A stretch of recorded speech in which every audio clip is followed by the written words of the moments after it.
This is why I actually said, yes, I'll come and do this with you. Because in 20 years, we've never done a project together. No, we haven't. How is it that Ilana Africa and Darren Maule haven't done a project together? It's literally, we have the name. It could have been Maule of Africa. My name's Ilana, and next to me, Darren Maule.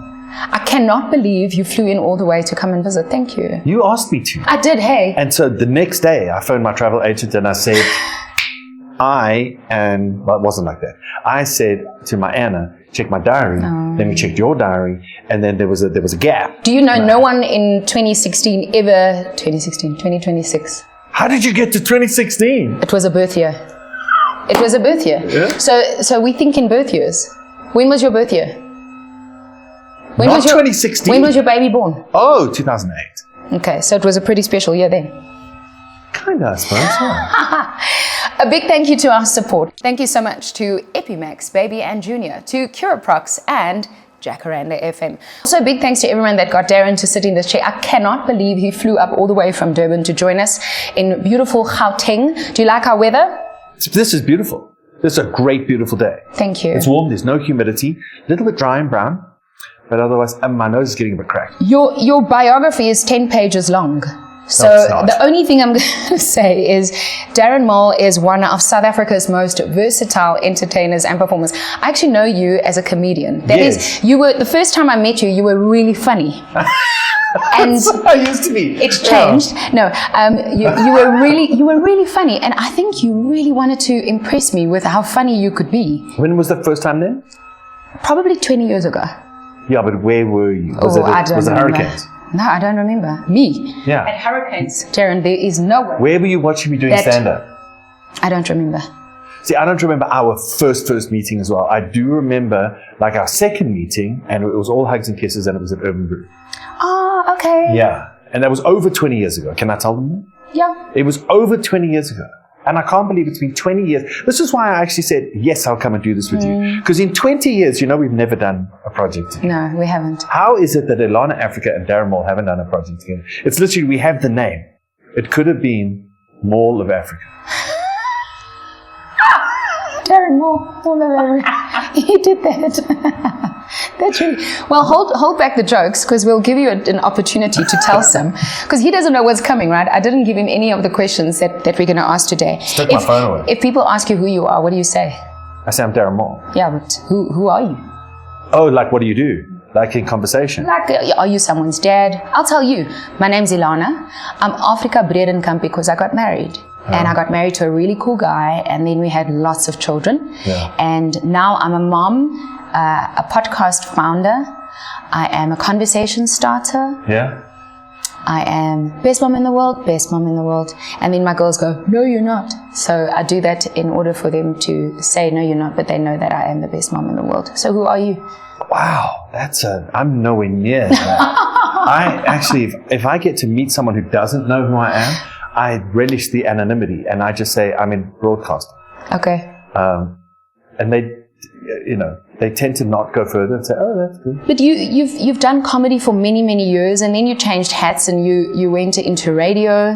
And I remember the first year they said, Darren's going to be on radio. And I said, really? He's going to be on radio? Because back then I was already in radio. Yeah. And they were like, yeah, he's going to be on radio now. And I was like, oh, that's cool. It's nice, Has work life treated you well? I would have appreciated you, Ilana Africa, telling me what I was getting into. But no one told me. I thought because I had theatre training, I had Pretoria Tech training, I'd done industrial theatre and children's theatre and stand-up comedy, and I was the voice of a real-time live interactive animated character.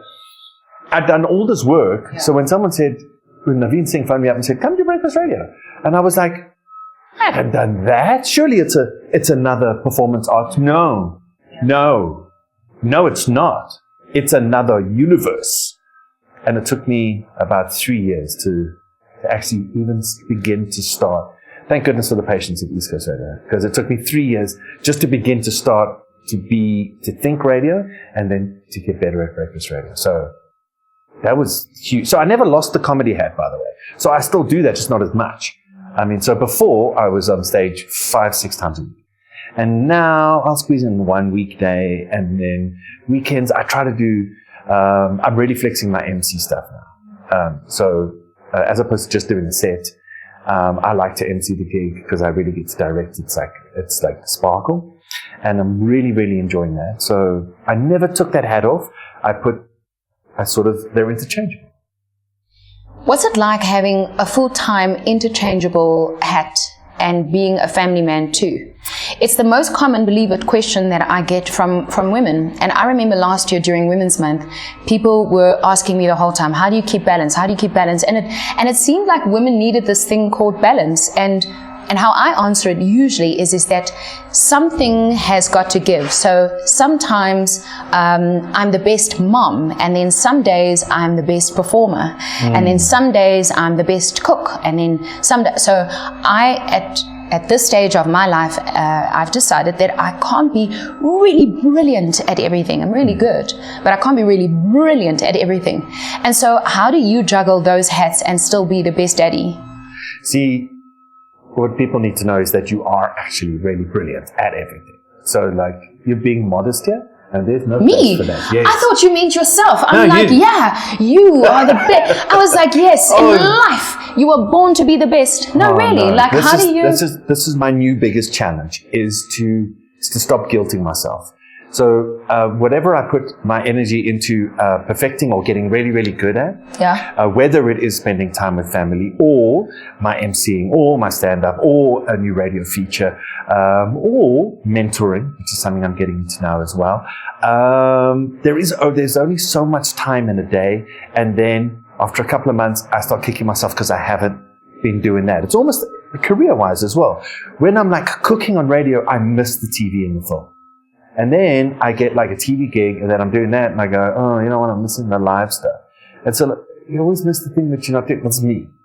I miss the thing that I'm not doing, and then I guilt myself for not doing more. Are there moments in your life where you look back and you wish you were a daddy more instead of a performer 100%. Or actor? The biggest guilt is that. The biggest guilt. And they grow up so quickly. Everyone says that. Yeah, no, they really do. Yeah. They really, really do. And I like to think. I do think back, and I like to think that I was because she's 17. Yeah. And so she's a little adult. But as a child, I like to think that I was present as a father, and I did listen, and I made sure that the important things in her life, in her growth as a human, were there. Those influences were there, and those core memories were there, that she understood them, she relished them. So I liked it. But I don't know. You look back and you go, there was that one time where I just had a whole string of gigs, and I kind of missed. I've never missed a birthday. I've never missed a prize giving. She's only fallen off a bike once. My fault. I was falling. I was actually trying to help her up a hill, and then I fell. Were you on a bike? Yeah. Okay. It's very dangerous when you're on a bicycle to try and help someone else on a bicycle. I figured this out the hard way. I thought I could just grind it and put my hand on the small of the back. And then both of you fell. And then I fell, and I dragged her with me. She fell on me. Listen, I was the You're airbag. A hero. I was the airbag. But yeah, there's guilt. You feel bad, and then you have those regrets, and then you try to overcompensate with a teenager, and then she's like, Dad, what are you doing? You did that so well. Yeah. Do it again. Dad, what are you doing? Yeah. I want to talk about this quote that I read. So the quote said as follows. It says that the day you marry someone or you hook up with a partner, you're not just hooking up with that partner, you're hooking up with his inner child. Yeah. I think that's true of men. Oh. It is? I don't know if it's so true. Well, women tend to grow up. If you had to think of your inner child, right? Where are you? Like, how old are you, and what happened? All right, so my therapist. I don't know. I'm so sorry. I didn't mean to smile when you said my therapist. My therapist has been helping me put my inner child in the backseat so that I can drive the car a bit more. Because my inner child has been driving the car a little bit too much of late. And I would say my inner child is about 12. He's about 12 years old. And my inner child is reactionary, has a lot to prove, and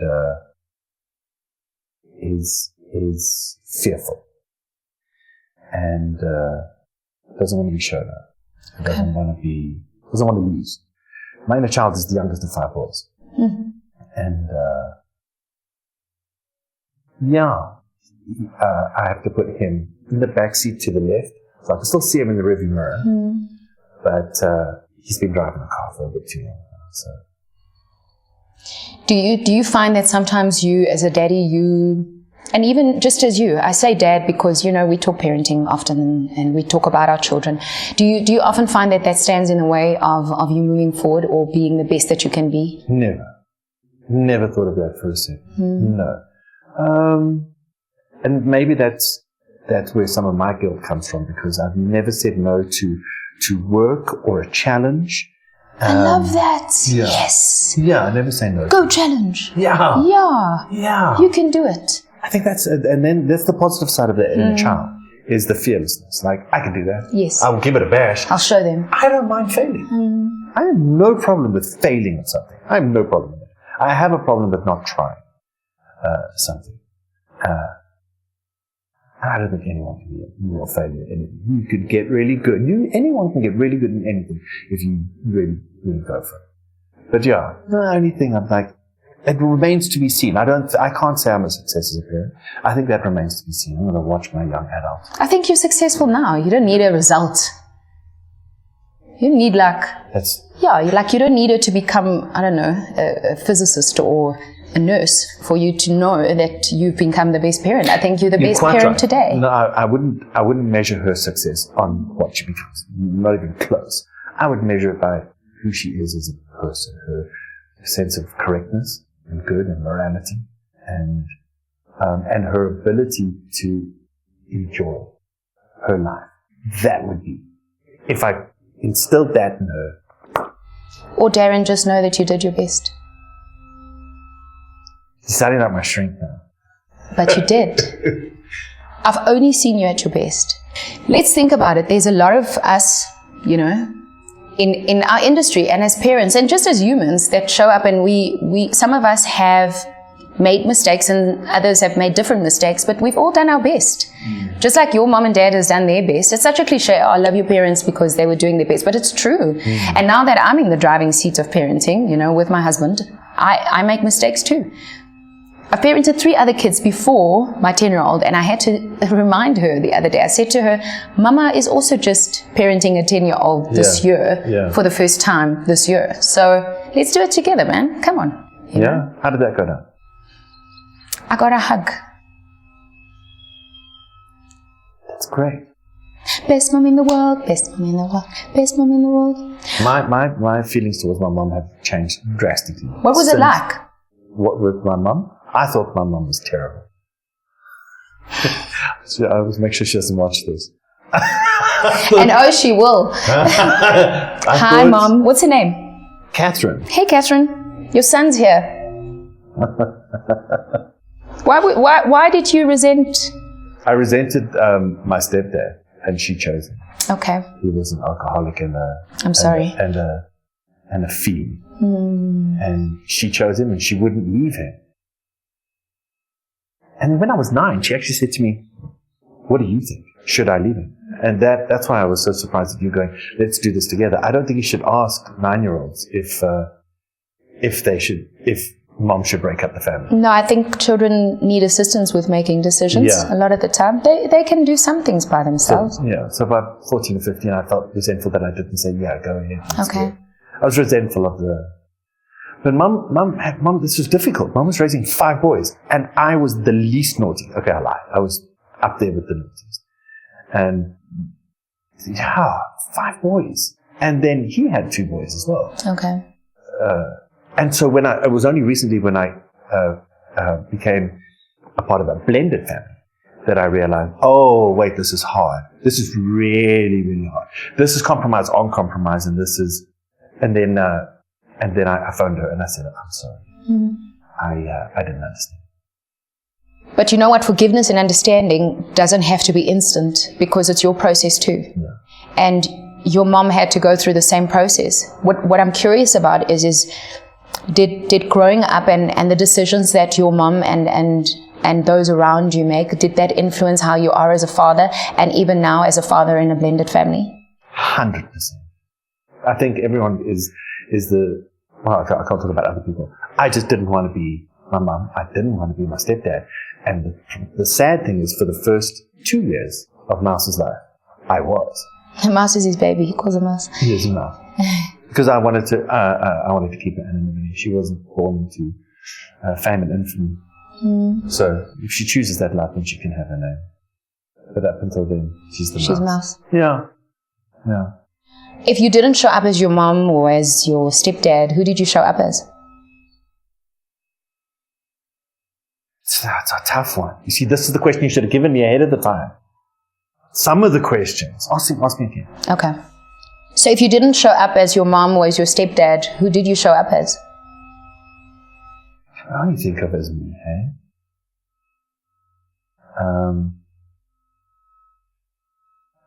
It was critical to me that my child had access to me all the time, and she could talk to me about anything, anytime. It was critically important to me. And what was also critically important to me, I don't know where this influence came from, is that if there were other mentors, father-like figures, mother-like figures that she gravitated to, I wouldn't get jealous and I wouldn't block it. Right. I would allow her to have those relationships as well. I would never wanted to be jealous of her love or affection for other humans. And so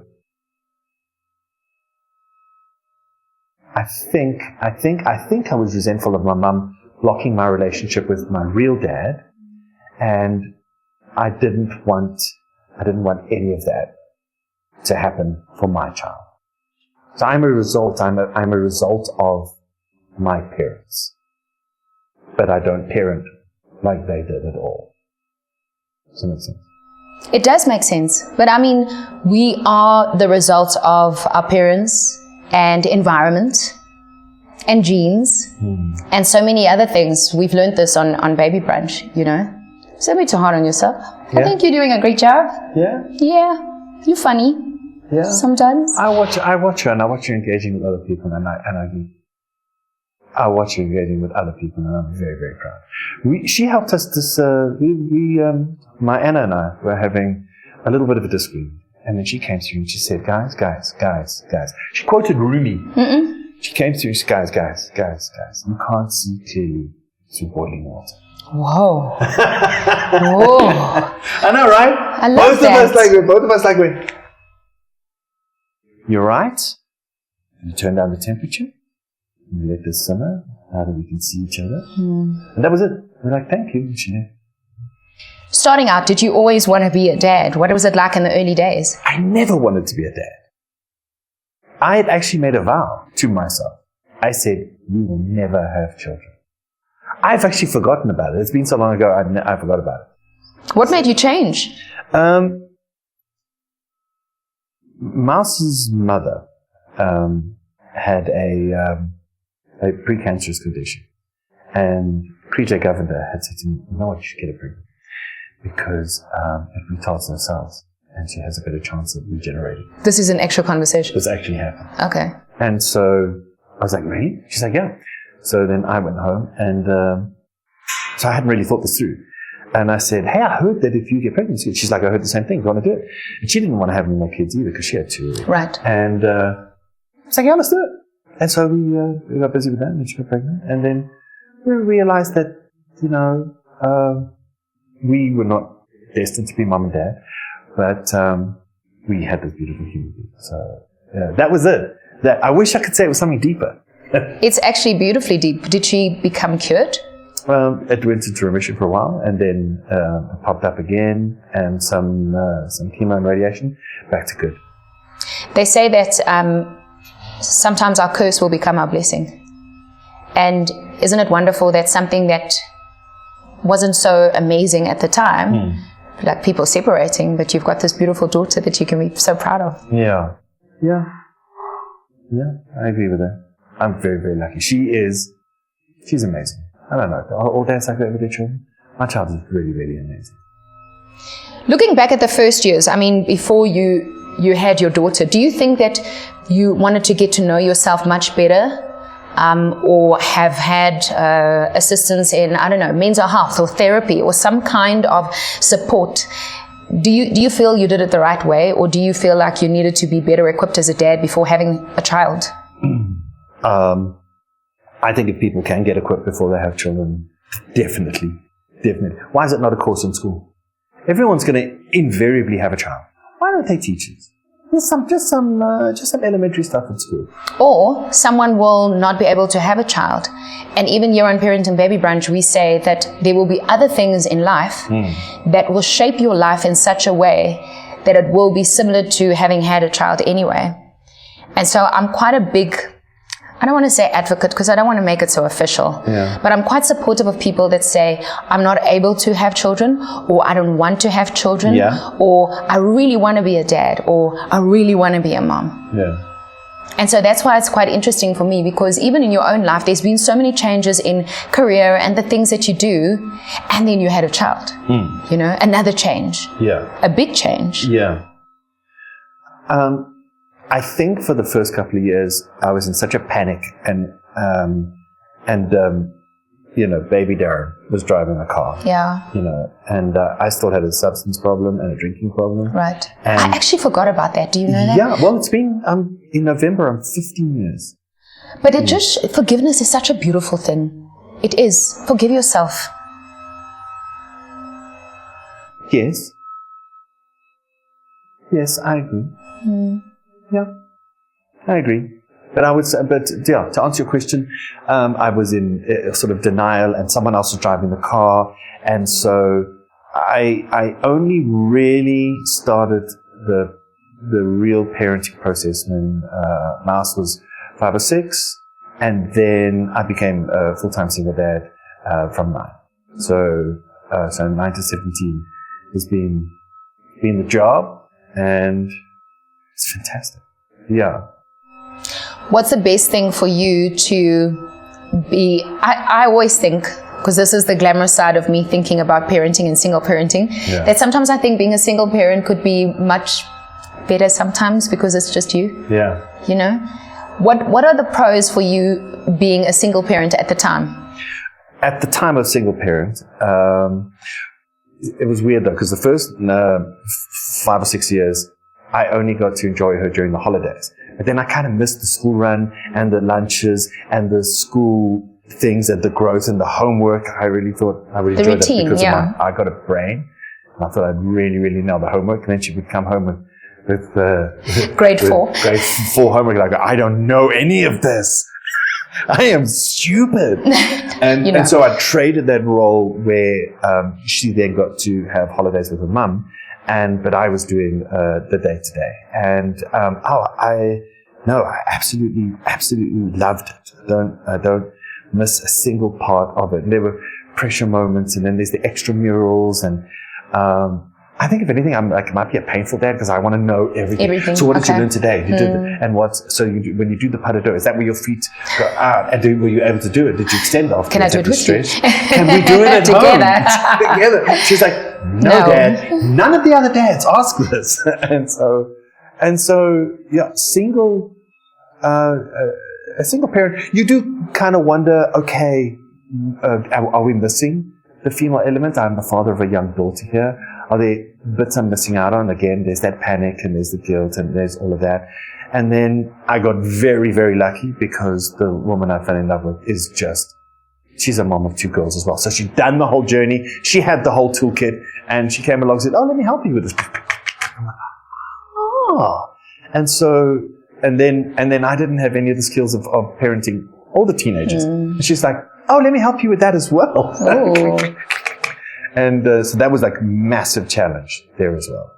What advice do you have for someone going into a blended family? I'm a stepmom. I love being a stepmom. I love my children.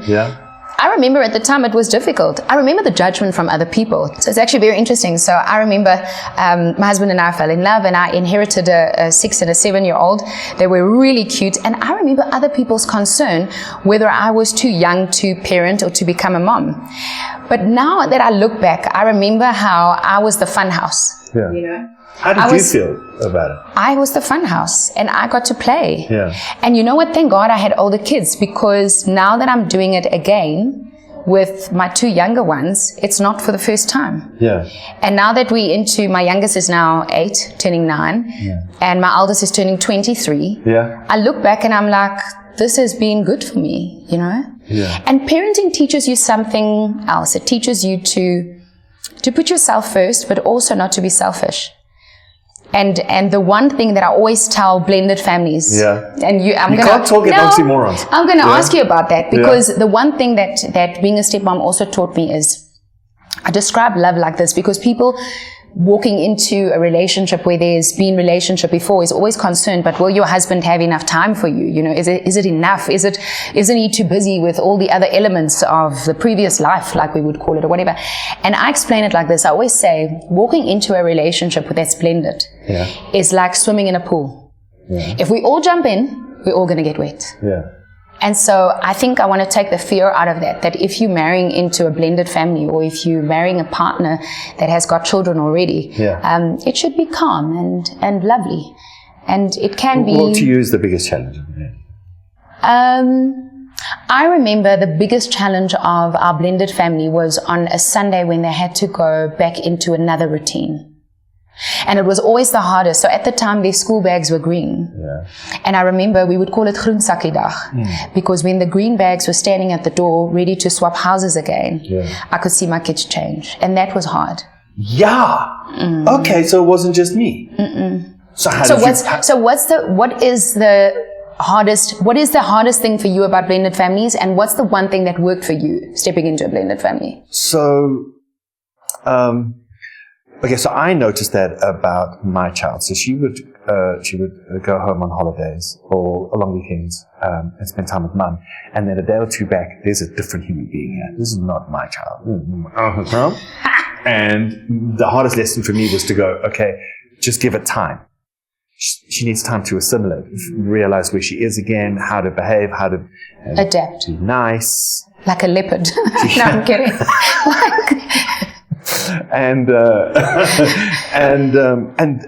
Okay, so then to my new partner had to figure this out firsthand. Yes. And then so the hard part was like, well, I know that behavior there seemed disrespectful and rude, but it's not her. She's possessed right now. Just need to see her as possessed. She will come back, give her about a day or two. She came from the other house. Yeah. Okay. So, and listen, I want to say this for the record, okay? It's not that the other house was bad, it was different. It was different. Okay, so it's different. Yes, definitely. Yes, and so we have an expectation of a way to behave, which everyone seems to be very, very happy with, and then that was the biggest challenge. Okay. That was the first biggest challenge. The second biggest challenge is that, the assimilated children had a different understanding of kitchen etiquette than I did. I love how you said that, the assimilated children. Yes. The children from your wife. Yes, my partner. wife. My new daughters. Yes. Sure, you can call them your daughters. They're my daughters. Yeah, sure, you can just call them daughters. Someone asked me when I had my younger kids, I had the kids, and then so I had the kids as a stepmom. Yeah. And then when I had my children, someone said to me, "So what was it like having a new baby?" Yeah. And I said, "I'm not sure if one calls them that." So it's interesting that you said the new children. The new children. Yes. Yeah. In this case, the older children. All right. Okay. Yeah. Was that a challenge for you? The challenge is not taking it personal. So it's not a personal affront to you. They're not rebelling. This is just the way that they are. Yeah. And so finding out the areas that we can compromise on, make changes on, have discussions about, because also negotiations are very different.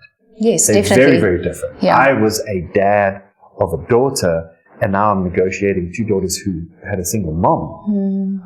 My daughter had a single dad. And so It's very, very different. What's the outcome? I mean, if someone's watching and they're going, how did you do it? How did you do it?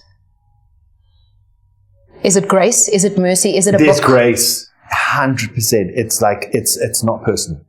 It really, and it feels personal, and it is personal because it's your family. And then you wake up together the next day, and like these issues, are they resolved? And do you take the battle on today? Do you find other battles that are bigger than this? So it is grace. So it's like just going, you know what?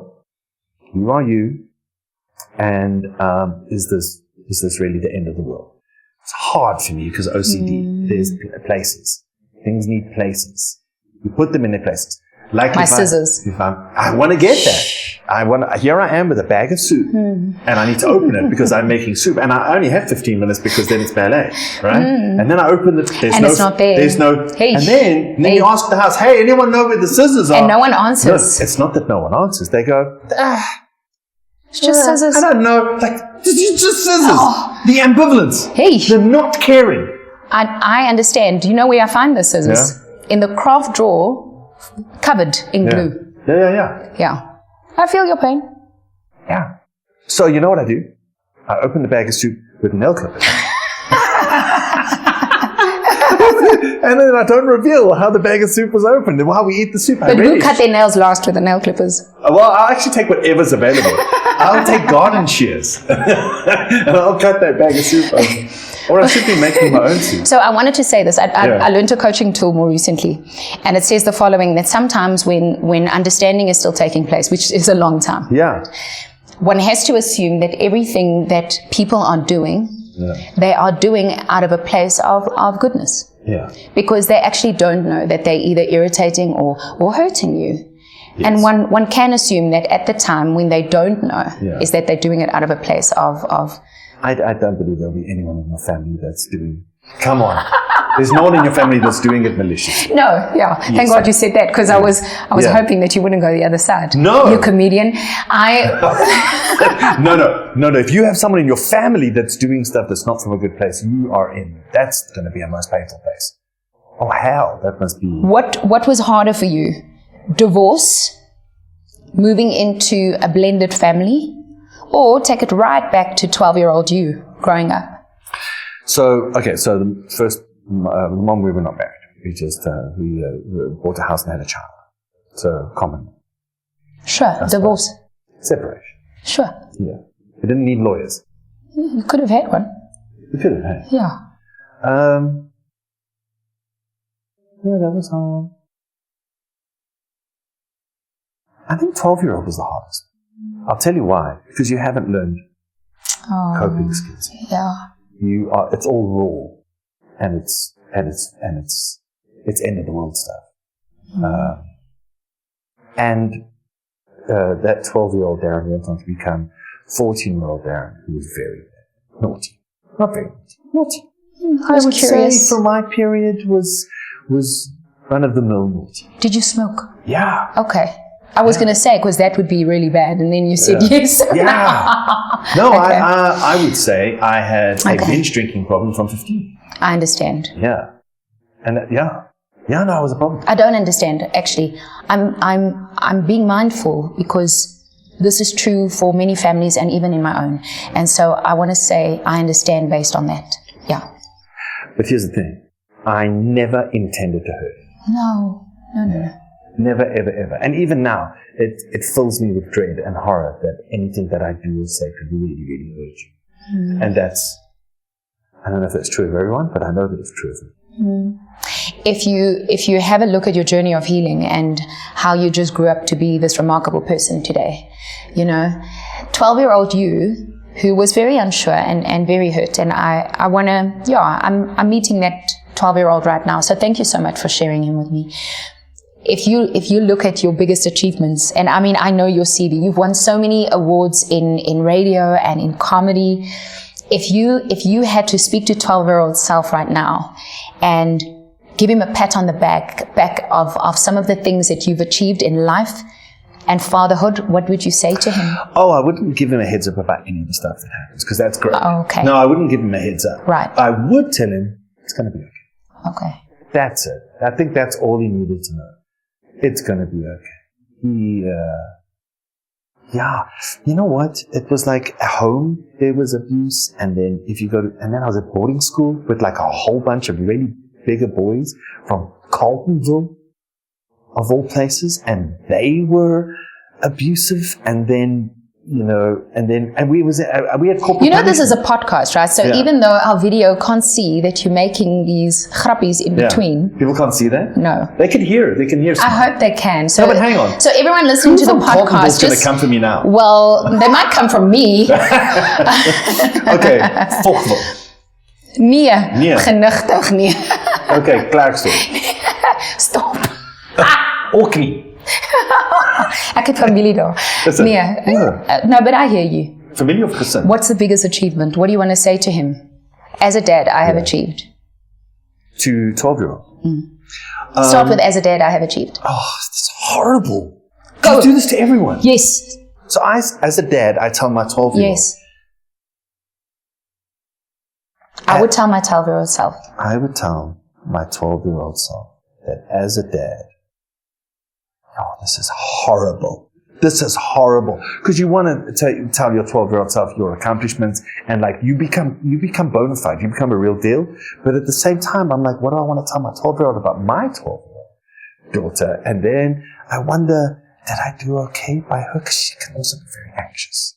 She can also be very anxious. And I wonder if she's anxious from DNA anxious or like is it upbringing? Or just look at the lighter side of it. Remember, they're different. They're growing. Yeah. Someone said to me the other day, they were changing jobs, and they said to me, I wasn't going to a new job. They said I was growing. Growing is painful. Yeah. Health happens because we need to change a habit, or something happened in your body, and trauma happens because something happened, and we need to, please God, recover from it. Yeah. And so. Okay, I'm good. Yeah, okay. I would say to my 12-year-old self. I would say to my 12-year-old self. I would say, do you want me to do that in Canada? No, just talk to me. Okay. Because I can do that. I don't know. Are we doing performance dance? Are we on stage dance? No, radio dance? You are in my house. Am I with my I want to give you a sandwich. All I want to do is feed you because you came all the way. I want to give you Zimbas. Yeah. What's a Zimbas? Like chips. Oh, yes. Yeah. Oh, Zimbas. Yeah, Zimbas. Yeah. But it's not actually Zimba, it's something else. But yes. I want to give you junk food. So speak to your 12-year-old self. All right. I would say 12-year-old self, your future self becomes accomplished as a comedian, as an MC, as a breakfast show radio host, as a real-time live interactive voice character artist. And so you have nothing to fear. And by the way, you get pretty good at a whole bunch of things, and you're never going to be an astronaut. I'm sorry. You're too tall. And you have bad eyesight. They're worth accepting. Tall, gangly, half-blind. South Africans into the astronaut program. I'm sorry, and you're not going to be an F1 driver.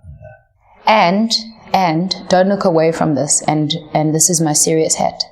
Don't look away from the fact that because I've known you in many hats too. Yeah. That you're sober. Yeah. Oh, yeah. Oh, wait. So 12-year-old self. In 3 years, you start drinking badly. And then 20 or so years after that, you are able to just say no in one day.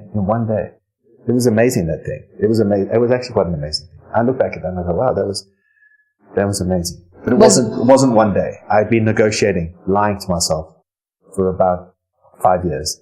And then one day I said, oh, the lying to yourself's not working. You either need to make a call. You're going to drink yourself into an early grave, or you're going to quit and give this a bash. So I tried the quit route. Because that was new to me, by the way. I'd only known drinking since I was 15. As an adult, I'd only ever been a drinking adult.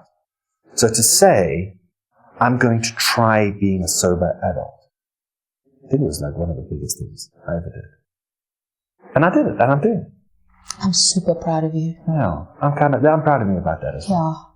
Yeah. You know, I could go and get a shot of whiskey right now and end it all. It's always, you're one shot away. There's possibility, of course. Yeah. But it's not what you want. No.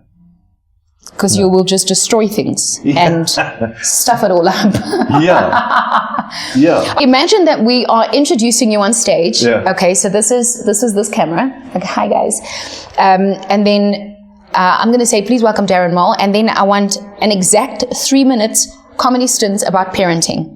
Okay. Yeah. So I need an opening joke. Are you ready? Oh, snap. Okay. All right. This is Parents and Baby Brunch, and we've got Darren Maule in the chair. I'm giving him a challenge, and because he's a comedian and a show host and a voiceover artist and wears many hats, I'm giving him his stint, 3 minutes on the clock, one joke.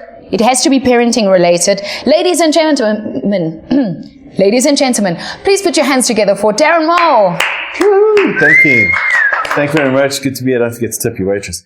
I haven't spoken about Mouse in the longest time because when she turned about 12, 13, she said to me, Dad, you need to stop making me radio content, okay? Everyone comes to me at school and asks me, did that really happen? And you kind of exaggerate and dare I say lie a little bit, Dad. So can you just not?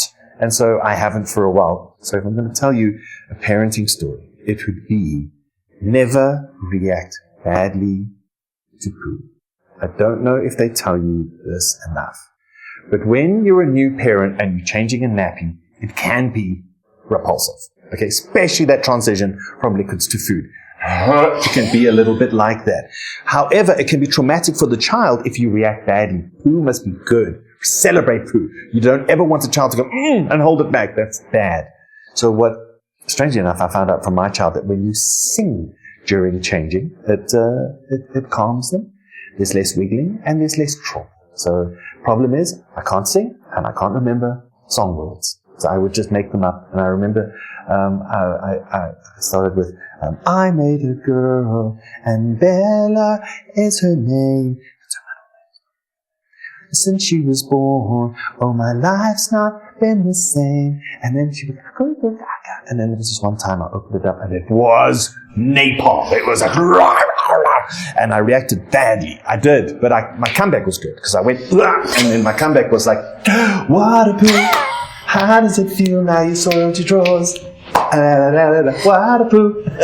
And it worked. It worked. And we have a great poo history. Thank you. I'm here all week. Don't forget to tell your friends. Okay, your last challenge. That was pretty good. Yeah. I haven't done that shtick since Mouse said don't do... I like the poop joke. You like the poop? Yeah, what a poop. I like that. We'll play it on the piano just now. Okay, so Yay. If you had to present one 3-minute radio link on East Coast Radio, the sister station of Jacaranda FM, part of our support here on Baby Brunch, about the single most important moment in parenting. It doesn't have to be funny. Yeah. What would it be and what would you say to your listeners? It's time for radio. You're going into your radio link on East Coast Radio. The jingle is playing. Go, go, go, go, East Coast Radio. Durban's number one. Does it say that? Yeah. Yeah. Durban's number one. Turn to your dial. Darren Maule. Soon to be Kelly on East Coast. on East Coast Radio. Why do you put your hands there? Because it's part of the reverb. Oh. Yeah. Oh my word. No, you don't have to do it. You. Oh, hey there. It's Darren Maule. Radio. President's number one hit music station. Oh, East Coast Radio. The single most important thing that you learn as a parent, I'm going to try and tell you right now. It's going to take a while. So I want to make sure that you don't have any distractions whatsoever. And I'll reward you, by the way. If you stick with me on this one, I will reward you with the new chaperone. All right? Which you're going to love. It's a collab, and it's probably her best work. In actual fact, imagine the cause started all over again in a young rebel Alanis Morissette. That's literally what I'm going to reward you with. So here's the critical lesson I want to give you today. And I've learned this firsthand, and I want you to take this lesson. I don't want you to learn this the way I did. I want you to take it and learn it now so you don't ever have to learn it firsthand. If you ever leave your child at school, forget to pick her up. Maybe you got things mixed up or whatever. Whatever you do, lie. You got caught in the traffic. You were mugged. You were held at gunpoint. Whatever you do, never ever tell that child that you forgot them. Never. They will bring it up in every negotiation for the rest of your life until they're in their mid-20s. Whatever you do, never ever tell them, whoopsie daisies, it slipped my mind and I'm sorry you had to wait 25 minutes outside the ballet class with all the other ballet people because Daddy was a little bit frazzled. My advice to you is to lie. I'm giving you permission to lie to your child and tell them something very, very important out of your control happened. Never give them that power over you. And here you go. Thank you for sticking with me. Here is the new Chapel Road. You're going to absolutely love it. And after that, I have a sit-down chin wag with Ilana Africa. And I want to find out what's it like in Joburg. And do you really bless the rains down in Africa? East Coast Radio. Darren Maule, soon to be Kelly. I'm going to take that. I'm taking the jingle. Darren Maule, soon to be Kelly. Soon to be Kelly. I like this hack as well. Whenever I tell radio stories at gigs, I never do that. I'm going to do that. I'm going to take the mic and put it here, and I'm going to do this. So you know how you've been in radio for 15 years and I've been in radio for 21 years? Wow, you're like my Yoda. I want to tell you that you're really good. You're really good. And I'm proud of you. And a sober husband is a much better husband because then we can have conversations. So I want to commend you for making the change. Because I'm not just thanking you for you, I'm thanking you for every man that is supporting a family and for every woman that looks up to their dad and their husband. So thanks for trying. Thank you. Yeah, you're welcome. Thank you. Yeah. You have recollections. You've had engagements. Yeah. With the other Darren. I have. He was okay. He was funny. Yeah. But oh boy, did he smell like whiskey. I mean, like all the time. Right? And smoke. Yeah. Your breath, and you're quite higher than me. Yeah. So I would look into your face and smell your breath. Whiskey was actually tequila. It was tequila and cigarettes. You know what? You're a gift. You're a gift. Thank you. You're also late because now our entire team has to stay overtime because you were late. And our next guest is here. Is the next guest here? Yeah. Well, thank you for having me. Only By pleasure. the way, this is a fun fact. You'll like this. Do you know I still drink in my dreams? Some mornings I wake up and I'm going, oh my God, what? And I'm like, oh wait, no, there's no bubblers. There's no headache. Oh my, none of that happened. I wake Anna up in a panic and I go, I'm so sorry. Oh, wait, it didn't happen. It's fine. It didn't happen. It's so weird. How weird is that? I don't have it, but it sounds awfully weird. Yeah. Okay, not all the time. It's not like it's all the time. Sometimes. Every night? No. Like once in a blue moon. Which is? How often? The other day. We had a blue moon. No, we had a blood moon. Oh, that was pretty blue. I think a blue moon is when you have two full moons in a month. That's it. I'm just glad that you are dreaming about your alcohol habits. No, I'm not dreaming of it. Sometimes it's invasive thoughts. Yeah. So it invades and. But it's also a big reminder because you feel that adrenaline and that fright that you have when you wake up. Yeah. Isn't that cool? It's telling you not to do it. Do you think that's what it is? Yeah, it's a reminder. What is it? Well, I still have dreams that I fly as well, which I'm happy about. Apparently that stops in your 40s, but I still fly in my dreams. Don't you fly in your dreams? Like proper, like running down the road and just start flying. I'm not. I don't. I wonder if there's a dreamoscopologist there that's like listening to this going. Yeah, there's people all the time. We're South Africa's #1 parenting podcast. Oh, okay. Well, if they could let you know, and then you let me know, what does it mean when you still dream of flying? info@babybrunch.co.za.